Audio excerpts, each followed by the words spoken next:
best way to do that, because initially we thought of could we do a call-in number, but I feel like that would be absolute mayhem if we tried to do that.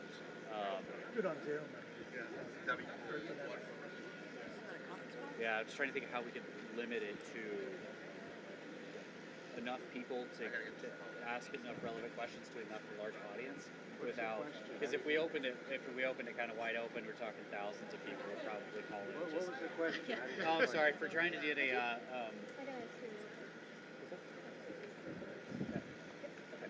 we're trying to work out a way to get subject matter experts with a phone or Zoom or something like that. Well, I guess 16,000 people. Yeah. That's all, 60,000? Why do you want to do a Zoom? They're talking about later bringing in some experts, sub-experts. Oh, sub-experts. In terms of some sort of a, in other words, not the commander. I got you.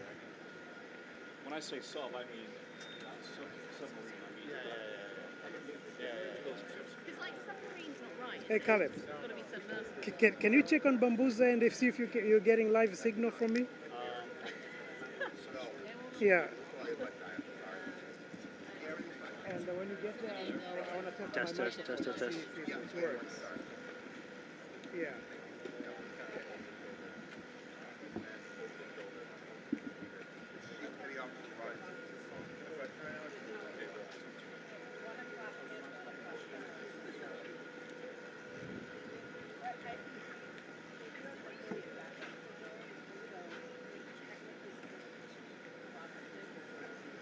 We got disconnected, yeah. Mic test, mic test, mic test, microphone test. Mic test, mic test, mic test, mic check. Mic test, mic test. All right, we are going out on Bambuza then. I'll let them know that. Joel? Good. You good? Yep. Anybody? No.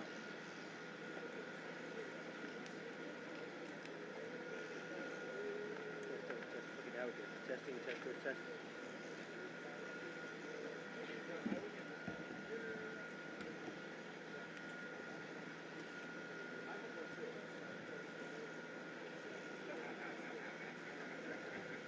Check, testing, check, test.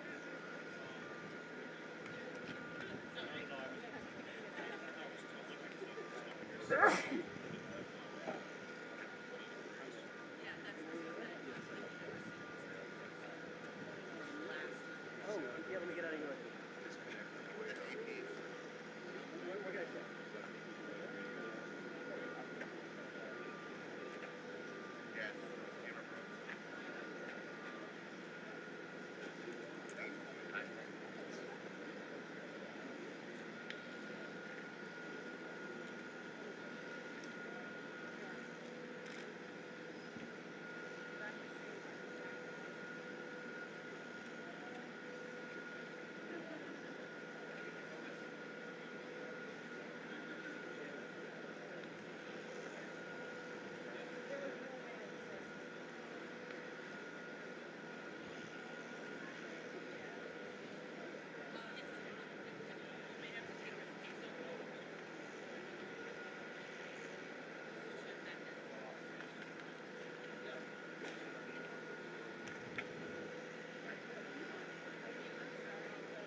set up okay?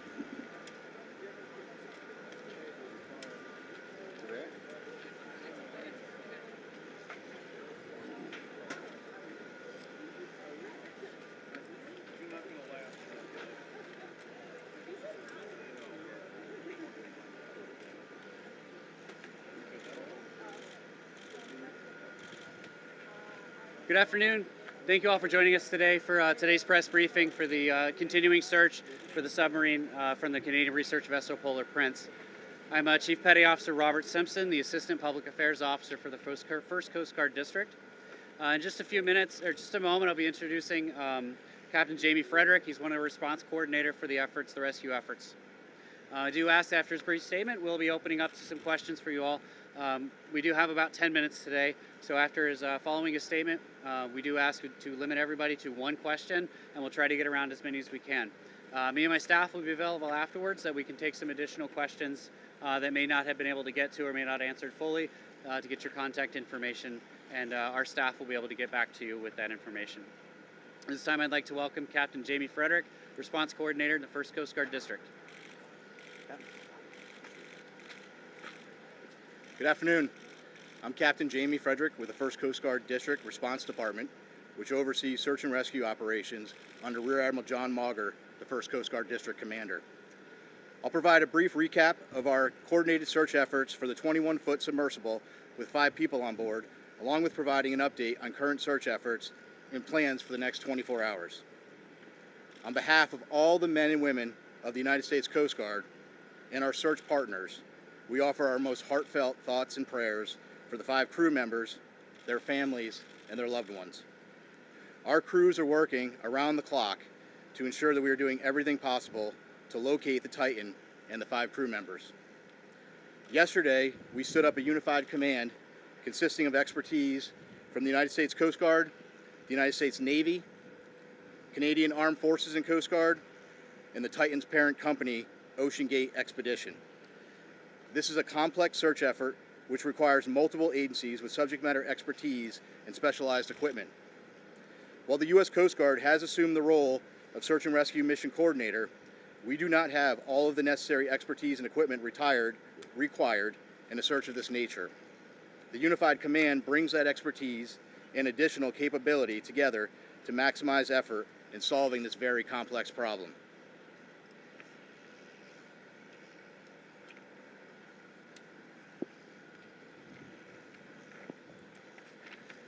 Out of order here.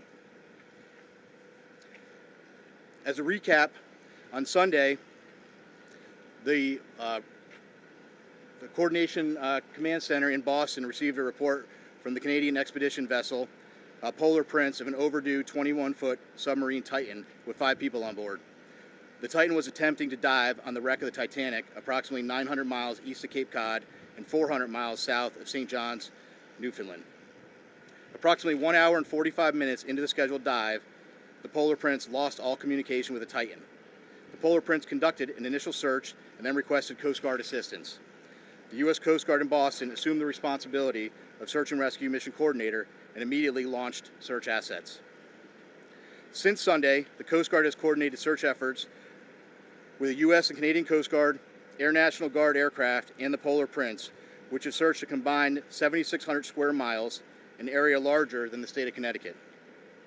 These search efforts have focused on both surface, with C-130 aircraft searching by sight and with radar, and subsurface, with P-3 aircraft were able to drop and monitor sonar buoys. To date, those search efforts have not yielded any results. Search efforts have continued through last night and today. Today, the vessel Deep Energy, a 194-meter pipe-laying vessel, arrived on scene with underwater ROV capability. They have rendezvoused with the vessel Polar Prince and commenced an ROV dive at the last known of the position of the Titan and the approximate position of the Titanic wreck. That operation is currently ongoing.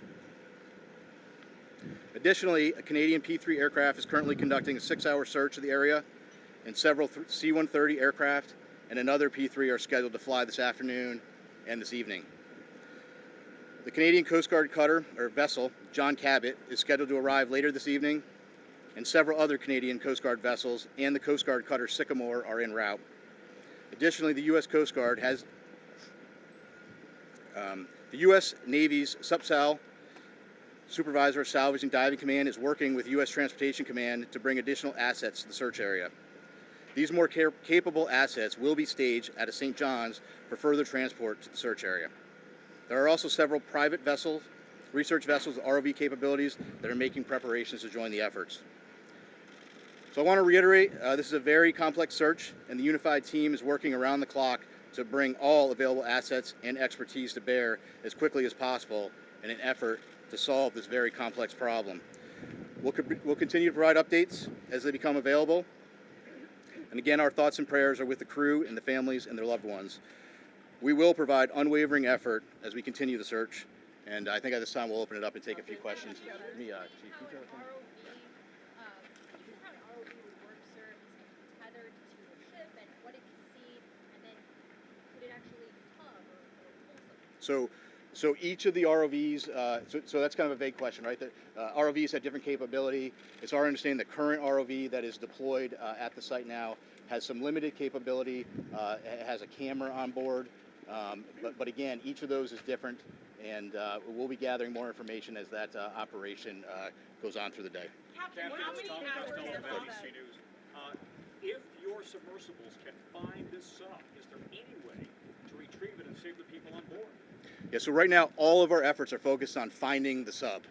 What I will tell you is we have a group of our nation's best experts in the Unified Command, and if we get to that point, those experts will be looking at what the next course of action is. Captain, how many hours of oxygen are left that you know of, or that you can estimate right now on the submersible?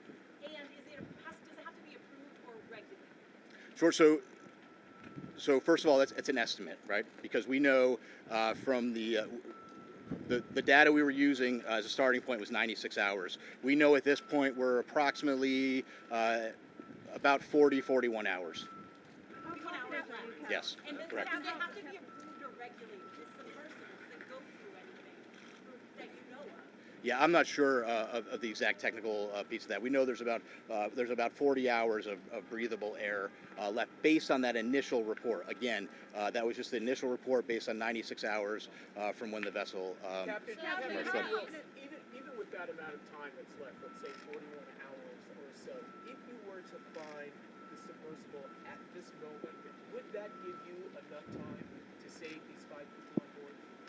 Yeah, I don't know the answer to that question. What I will tell you is we will do everything in our power to effect a rescue. Again, it's going to depend on if the ROV finds something. It's going to depend on what they find, what needs to be, what steps need to be taken next, and really that is for the experts within the Unified Command to take a look at and then decide what the best course of action is. Captain, BBC News. It seems to have taken the mothership vessel and those running this operation about 8 hours to contact you on Sunday after they lost contact with the sub. Is that a cause for concern? Listen, right now, our effort and our focus is on searching with what we know.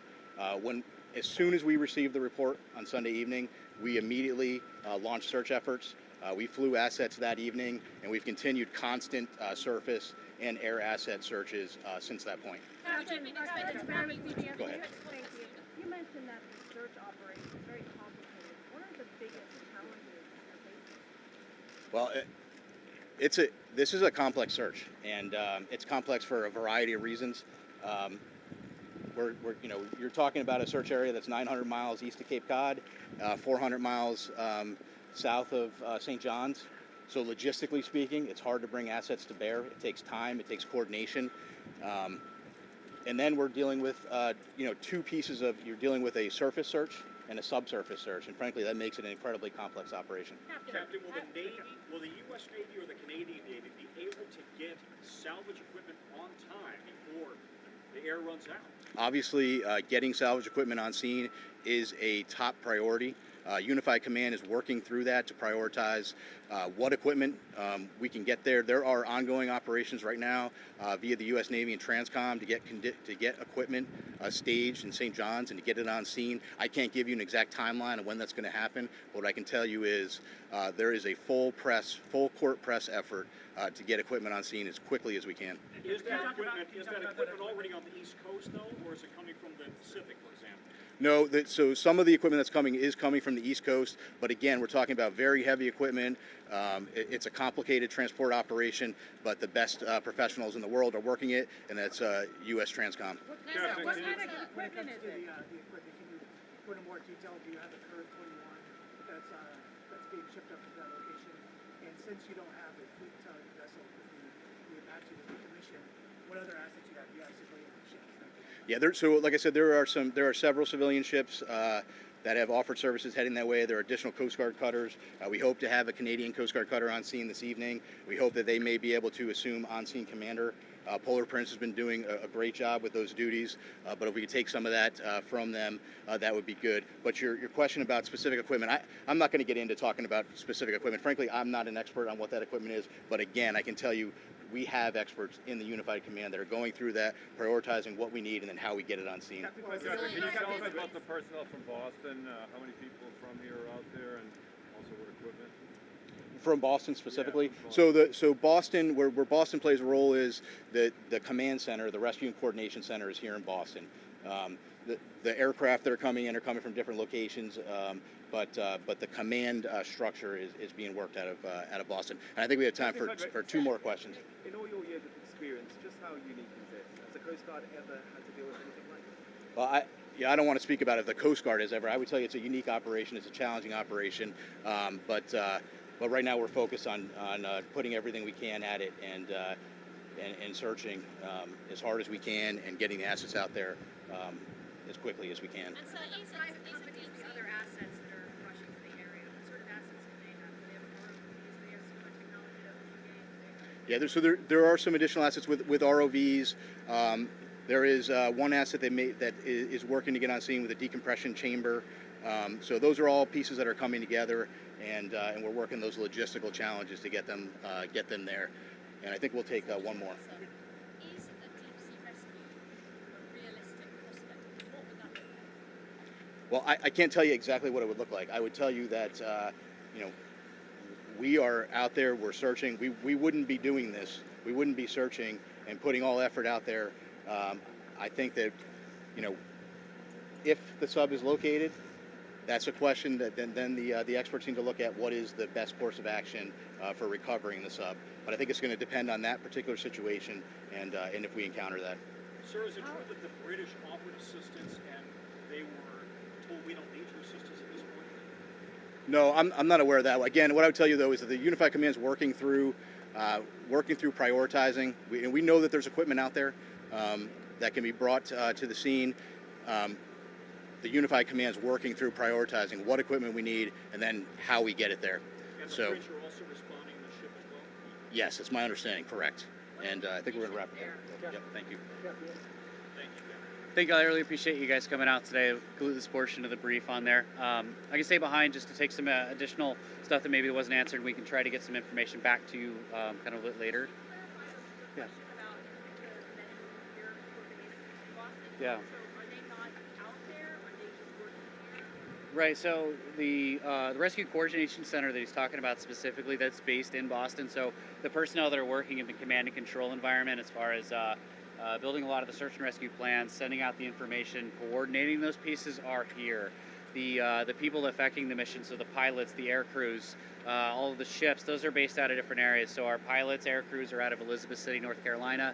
The Coast Guard cutter Sycamore, I believe, is out of Newport, Rhode Island, but they were operating already in the Arctic. So there are a number of people that are here working in that staff element, but are not physically located out in the search area, if that makes sense. Command and control. It is, yes. Does Ocean Gate have another submersible that they could try to send down there? I don't know. They just have It sounds like, for the most part, the staging area is moving to St. John's. So I believe, yeah, a lot of it into St. John, Newfoundland, right? Yes. Yeah. That's so. Our aircraft, the C-130 aircraft, they're based out of there as well. So I know there is a number of pieces going out there. Logistically, it's easier as opposed to from here. Organizing the different assets available. Ashtrays, how this is Okay. so can you give a little bit more clarity on what kind of assets we're going to put in the water? Specifically, that's about the curve 21. Yeah. Is there one on the way? I don't know. I don't know an answer to that. So I know a lot of those questions were unanswered on there, and it's a lot of it's because we're not the right agency to be asking that. I know as in the command we should be to be the one to give the answer to you, but we want you guys to hear it from the subject matter experts. So that's our next plan. Is what we want to do is give an opportunity for you all to get all of the subject matter experts we can into one location to kind of get those questions answered. To give you kind of the best thing we can do. Yeah. Anticipated that in those 40 hours, when that becomes a recovery mission, you can choose to do a recovery mission. I'm sorry. When those 40 hours are up, yeah. that you gave for the estimate, is that the moment you shift from a search and rescue to a recovery operation, if you choose to do a recovery?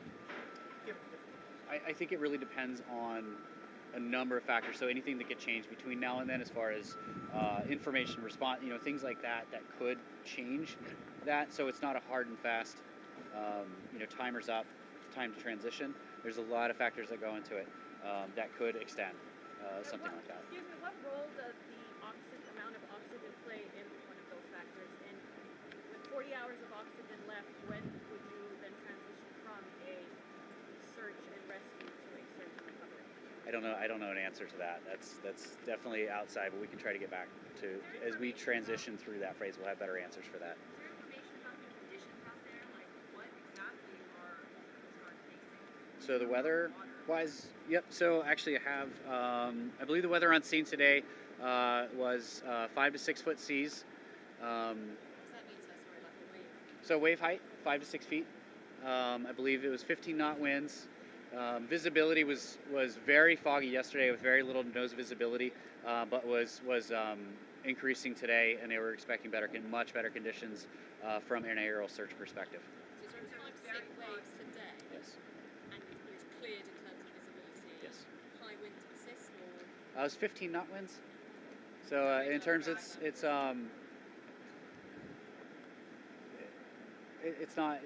about average out there, right?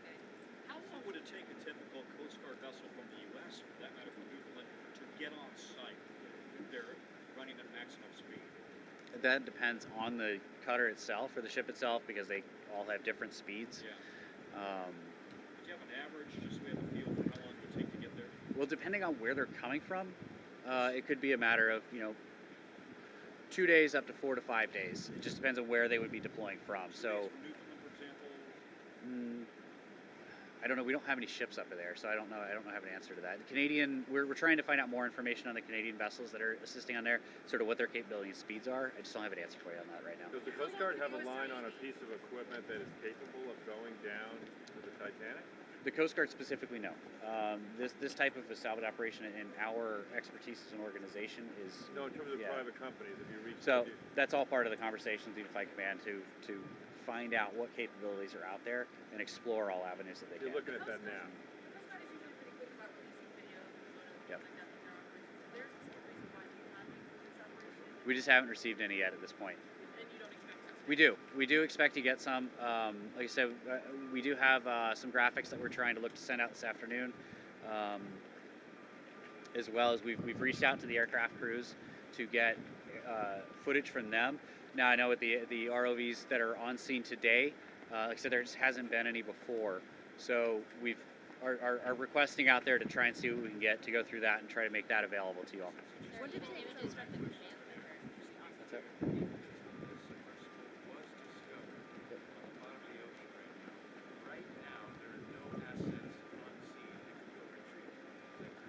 I don't have an answer to that. The Coast Guard assets itself, no, we do not have any Coast Guard cutters on scene.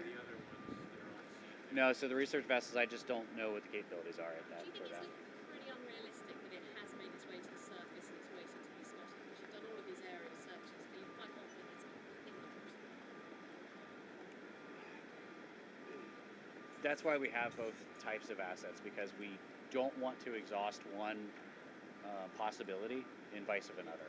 So we don't want to rule out that it is on the surface. And the way that our crews train, this is the environment they train in. They're specialized in being able to see these things from the air. So they've given it everything that they have to it. And if it's on the surface, we're fairly certain that we would be able to find it. And would it find out? No, that we will find it if it is on the Do you surface. think it's more likely it's not? It's impossible to say. Can I just ask you to, I realize this may be challenging, you may not have the answer, Yeah. but trying to get a sense of how far away the nearest naval asset would be that has that lift capability, salvage capability. Is it coming from North Carolina, from Florida, from Boston? Can you give us any idea of how far away it might be? No, I don't have an answer to that. Yeah. Do you know if anybody, do you know if that vessel has a pinger or some other way of communicating? Or is it, From the research vessel, the Titan itself? yeah. Communicating with them? No, Yeah. I don't have specifics on technology on board. Do you understand they've lost contact in the past on other expeditions? Has the Coast Guard ever been involved with them? Not to my knowledge. But Ocean Gate is cooperating with the investigation. Absolutely. They're part of the unified command in here, so we're all making decisions together. So did they have any I don't know, but if they do, it's definitely being discussed as far as their capabilities. Would they tell you if they did? I mean, so it doesn't sound that hopeful, to be honest. I don't understand. Like, it sounds like the nearest vessel that it's not clear how long it would take to get a vessel there. And that's the biggest part of the challenge of all of this, is trying to understand how the capabilities are working together, how they would do it, the technical aspect of that. So if you're a family member of somebody on board, what should you be thinking? Do you have a message for the family members? I think it was clearly stay with Captain Frederick on there. Can you just describe, the crush depth here? We're talking about 400 times, as I understand it, what we all experience at sea level. What can that do to a vessel? I can't speak to the scientific side of that. Again, this is just more or less trying to get some background information for you guys on there. I don't have any of that information on that. Can you tell us about what the circumstances where crew would feel at this point? Submersible doesn't necessarily, it goes in for a dive and pops right back up. It's not supposed to be there for that long. Is there? And that would be a great question that we could try to get answered for you with that subject matter expert discussion that we talked about to get an opportunity for you guys to ask that question, because it'd be much more important and realistic for somebody within that community part of the command that would be able to answer that question a lot clearer than anything I would be able to. So, no, When might you provide your next one? So we do have a press release that's going to be going out shortly with the graphics we talked about.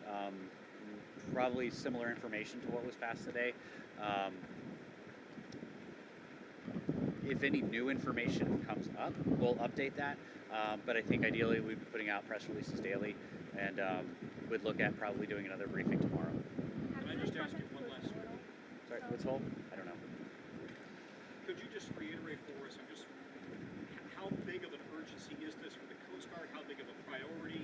Do you prioritize these things? In other words, do you classify them as priority red, 1, 2, 3? How big of a priority is this? This operation is our top priority right now.